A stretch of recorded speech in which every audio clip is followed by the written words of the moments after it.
Hi friends, welcome to Shamees kitchen. എല്ലാവർക്കും സുഖമാണല്ലോ. ഇന്ന് നമ്മൾ തയ്യാറാക്കുന്നത് നമുക്കെല്ലാവർക്കും പ്രിയപ്പെട്ട വളരെ ടേസ്റ്റി ആയിട്ടുള്ള വെള്ളരിക്ക പച്ചടിയാണ്. അപ്പോൾ ഇതിൻ്റെ ഡീറ്റെയിൽസ് ഒന്നും മിസ്സാകാതിരിക്കാൻ വേണ്ടിയിട്ട് എല്ലാവരും ഒന്ന് സ്കിപ്പ് ചെയ്യാതെ കണ്ടേക്കണം. കൂടെ തന്നെ നമ്മുടെ ഈ ഷമീസ് കിച്ചൻ ചാനൽ ഇതുവരെയും സബ്സ്ക്രൈബ് ചെയ്യാത്തവരുണ്ടെങ്കിൽ, അല്ലെങ്കിൽ ഇത് ആദ്യമായിട്ടാണ് കാണുന്നതെങ്കിൽ പ്ലീസ് ഒന്ന് സബ്സ്ക്രൈബ് ചെയ്തേക്കണേ. ആ തൊട്ടടുത്ത് കാണുന്ന ബെല്ലൈക്കനിൽ ഓൾ കൂടി ഒന്ന് മറക്കാതെ പ്രസ് ചെയ്തേക്കണം. എന്നാൽ ശരി, നമുക്ക് വേഗം വീഡിയോയിലേക്ക് പോകാം. നമ്മുടെ ഈ വെള്ളരിക്ക പച്ചടി തയ്യാറാക്കി എടുക്കാനായിട്ട് മെയിനായിട്ട് നമുക്ക് വേണ്ടത് വെള്ളരിക്ക തന്നെയാണ്.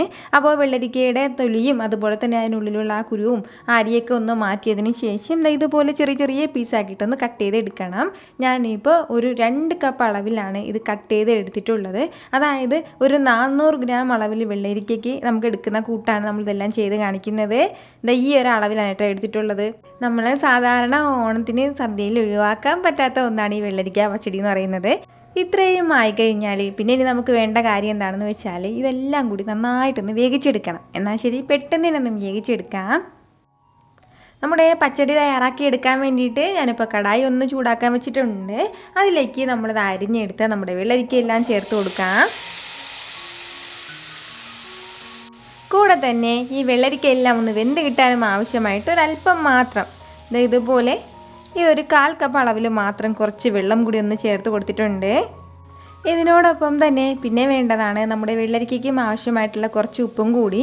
അപ്പോൾ ഈ ഉപ്പ് ഈ ഒരു സമയത്ത് ചേർത്ത് കൊടുത്താൽ മാത്രമേ വെള്ളരിക്കയിൽ നന്നായിട്ട് പിടിച്ചിട്ട് വരുള്ളൂ. നമ്മളിപ്പോൾ ലാസ്റ്റിൽ ചേർക്കുകയാണെന്നുണ്ടെങ്കിൽ വെള്ളരിക്കയിൽ ഉപ്പുണ്ടാവില്ല, ബാക്കി അതിൻ്റെ കൂട്ടിലൊക്കെ ഉപ്പുണ്ടാവും. അതിൻ്റെ പേരിൽ ഈ ഒരു സമയം തന്നെ നമ്മളിതിലേക്ക് ഉപ്പൊക്കെ ചേർത്ത് കൊടുത്തിട്ട് വേണം നന്നായിട്ടൊന്ന് വേവിച്ചെടുക്കാനായിട്ട്. ഇനി നമുക്ക് ഇത് നല്ല രീതിയിൽ ഇതെല്ലാം കൂടി ഒന്ന് മിക്സ് ചെയ്ത് കൊടുക്കണം. നന്നായിട്ട് ഇതെല്ലാം ഒന്ന് മിക്സ് ചെയ്ത് കൊടുത്തതിന് ശേഷം ഒരു മീഡിയം ഫ്ലെയിമിൽ വെച്ചിട്ട് ഒരു 3-4 മിനിറ്റ് മാത്രം മതിയാവും നന്നായിട്ട് ഒന്ന് വെന്ത് കിട്ടാനായിട്ട്. നമ്മുടെ വെള്ളരിക്കയിൽ നിന്ന് ധാരാളം വെള്ളം ഉണ്ടാവും. അപ്പോൾ ആ വെള്ളവും വറ്റി നമ്മൾ ഒഴിച്ചു കൊടുത്ത വെള്ളം കൂടെ വറ്റി വരുമ്പോഴത്തേക്കും നമ്മുടെ വെള്ളരിക്കയെല്ലാം പെർഫെക്റ്റ് ആയിട്ട് വെന്തിട്ടുണ്ടാവും. എന്നാൽ ശരി, ഇതിങ്ങനെ ഇരിക്കട്ടെ ഒന്ന്. നമ്മുടെ ഈ വെള്ളരിക്കയെല്ലാം നന്നായിട്ട് വെന്ത് വരുന്ന സമയം കൊണ്ട് നമുക്കിതിന് വേണ്ടിയിട്ടുള്ള തേങ്ങ അരപ്പും കൂടി ഒന്ന് തയ്യാറാക്കി എടുക്കാം. അപ്പോൾ അതിന് വേണ്ടിയിട്ട് ഞാനിപ്പോൾ ഇതുപോലെ 1 കപ്പ് അളവിൽ, അതായത് 1 കപ്പ് നിറയില്ല, ഒരു 3/4 കപ്പ് അളവിൽ ചിരകിയ തേങ്ങ എടുത്തിട്ടുണ്ട്.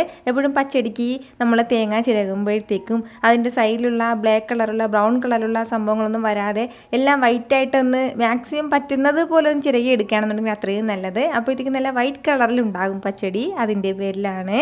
അപ്പോൾ ഞാനിപ്പോൾ ഈ ഒരു അളവിൽ എടുത്തിട്ടുണ്ട്. അത് നമുക്ക് മിക്സിയുടെ ജാറിലേക്ക് ഒന്ന് ചേർത്ത് കൊടുക്കാം. പിന്നെ ഇനി നമുക്കിതിലേക്ക് വേണ്ടത് ഇതിന് ആവശ്യമായിട്ടുള്ള പച്ചമുളകും കൂടിയാണ്. നമ്മുടെ എരിവിനനുസരിച്ചിട്ടുള്ള പച്ചമുളക് നമുക്കിതിലേക്ക് ചേർത്ത് കൊടുക്കാം. വേറെ എരിവിനായിട്ട് പ്രത്യേകിച്ച് നമ്മളൊന്നും ചേർക്കുന്നില്ല. ഇച്ചിരി എരിവുള്ള പച്ചടിയാണ് വേണ്ടതെങ്കിൽ കുറച്ചുകൂടി പച്ചമുളക് ചേർക്കാം. അതല്ല, എരിവ് കുറഞ്ഞിട്ടുള്ളത് മതിയെങ്കിൽ ഈ ഒരളവിൽ മാത്രം മതിയാവും. പിന്നെ നമുക്ക് വേണമെന്നുണ്ടെങ്കിൽ ഇതിലേക്ക് കുറച്ച് കടുക് ഒന്ന് ചേർത്ത് കൊടുക്കാം. കടുക് ചേർക്കുമ്പോഴത്തേക്കും ഇത് വെള്ളരിക്ക കിച്ചടിയായിട്ട് മാറും. അപ്പോൾ കടുക് ചേർക്കാതെ തയ്യാറാക്കുന്നതാണ് വെള്ളരിക്ക പച്ചടി എന്ന് പറയുന്നത്. ഇതാണ് കിച്ചടിയും പച്ചടിയും തമ്മിലുള്ള മെയിനായിട്ടുള്ള വ്യത്യാസം എന്ന് പറയുന്നത്. അപ്പോൾ ഇനി ഇതിലേക്ക് ഒരല്പം വെള്ളം കൂടി ചേർത്ത് കൊടുത്തിട്ട് നല്ല രീതിയിൽ നല്ല സ്മൂത്തായിട്ട് നമുക്കൊന്ന് അരച്ചെടുക്കാം.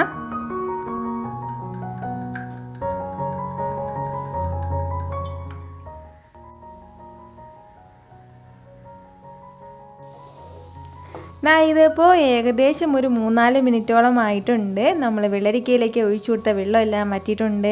അതുപോലെ തന്നെ വെള്ളരിക്കയിലുള്ള വെള്ളവും വറ്റിയിട്ടുണ്ട്. ഈ ഒരു രീതിക്ക് നന്നായിട്ടൊന്ന് വെന്ത് കിട്ടിയിട്ടുണ്ട്. നല്ല രീതിയിലൊന്ന് വെന്ത് കിട്ടുമ്പോഴത്തേക്ക് നമ്മുടെ വെള്ളരിക്കയുടെ കളറൊക്കെ ഒന്ന് മാറി ഇതുപോലെ ഒന്ന് കണ്ണാടി പോലെ ആവും. അപ്പോൾ ഇതുപോലെ ഇത്രയും ആയിക്കഴിഞ്ഞാൽ ഇനി നമുക്ക് വേണ്ടതെന്നാണെന്ന് വെച്ചാൽ നമ്മളിത് അരച്ച് മാറ്റി വെച്ചിരിക്കുന്ന നമ്മുടെ തേങ്ങ അരപ്പും കൂടി ചേർക്കാം. ഇതുപോലെ നല്ല സ്മൂത്തായിട്ട് നമ്മളൊന്ന് അരച്ചെടുത്തിട്ടുണ്ട്. ഈ ഒരു രീതിക്ക് വേണം നമുക്കൊന്ന് അരഞ്ഞ് കിട്ടാനായിട്ട്. ഇനി ഇതും കൂടി ചേർത്ത് കൊടുക്കാം. ഒരല്പം വെള്ളം കൂടി ചേർത്തിട്ട്, ജാറിലേക്ക് ഒരല്പം വെള്ളം കൂടി ചേർത്തിട്ട് അതും കൂടി ചേർക്കാം. ഫ്ലെയിം ഒന്ന് മീഡിയത്തിൽ വെച്ച് കൊടുത്തിട്ട് തന്നെ വീണ്ടും നമ്മളിതെല്ലാം കൂടി ഒന്ന് നന്നായിട്ടൊന്ന് മിക്സ് ചെയ്ത് കൊടുക്കണം. നല്ല രീതിയിലൊന്ന് മിക്സ് ചെയ്ത് കൊടുക്കണം. നമ്മളിതാ ഇപ്പോൾ തേങ്ങ അരപ്പിലുണ്ടായിരുന്ന ആ വെള്ളമൊക്കെ ഒന്ന് വീണ്ടും ഒന്ന് വറ്റിക്കിട്ടണം.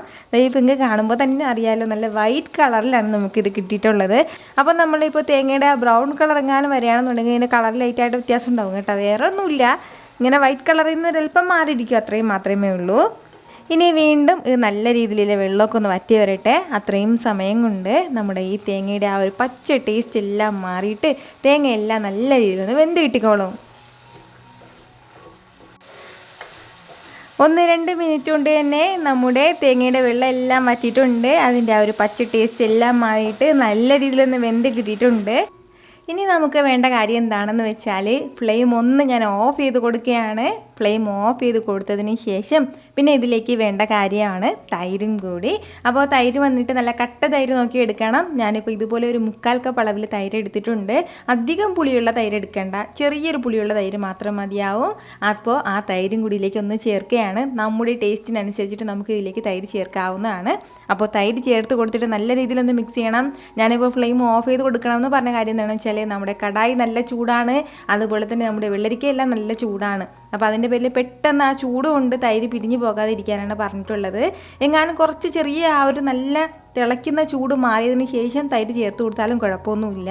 അപ്പോൾ ഇതുപോലെ എല്ലാം ഒന്ന് മിക്സ് ചെയ്ത് കൊടുത്തതിന് ശേഷം പിന്നെ നമുക്കിതിലേക്ക് താളിച്ചും കൂടി ചേർത്ത് കൊടുക്കണം. അപ്പോഴാണ് നമ്മുടെ വെള്ളരിക്ക പച്ചടി നല്ല പെർഫെക്റ്റ് ആയിട്ട് കിട്ടുന്നത്. താളിച്ച് ചേർക്കാനായിട്ട് ഒരു ചീനച്ചട്ടി ഒന്ന് അടുപ്പത്തേക്ക് വെച്ചിട്ട് അതിലേക്ക് ഒരല്പം എണ്ണ ചേർത്ത് കൊടുക്കാം.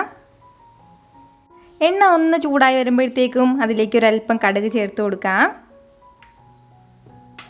കടുക് പൊട്ടി തുടങ്ങുമ്പോഴത്തേക്കും ഒരല്പം കറിവേപ്പില ചേർക്കുകയാണ്. കൂടെ തന്നെ കുറച്ച് വറ്റൽമുളകും കൂടി.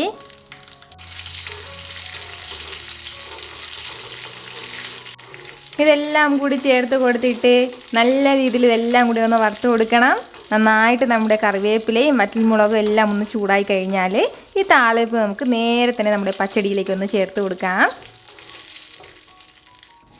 വളരെ രുചികരമായിട്ടുള്ള നമ്മുടെ വെള്ളരിക്ക പച്ചടി ഇവിടെ സൂപ്പറായിട്ട് റെഡി ആയിട്ടുണ്ട്.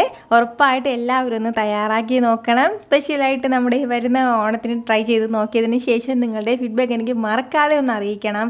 കാരണം നിങ്ങളുടെ ഫീഡ്ബാക്ക് കാണുമ്പോഴായിരിക്കും അത് മറ്റുള്ളവർക്കും തയ്യാറാക്കി നോക്കണം എന്നുള്ളൊരു പ്രചോദനം ഉണ്ടാകുന്നത്. അപ്പോൾ ഈ വീഡിയോ നിങ്ങൾക്ക് ഇഷ്ടമായിട്ടുണ്ടെന്നാണ് എൻ്റെ വിശ്വാസം. ഇഷ്ടമായാൽ എല്ലാവരും ഒന്ന് ലൈക്ക് ചെയ്യാനും കൂടെ തന്നെ നിങ്ങളുടെ ഫ്രണ്ട്സിനും ഫാമിലിക്കും എല്ലാവർക്കും ഒന്ന് ഷെയർ ചെയ്ത് കൊടുക്കാനും മറക്കരുത്.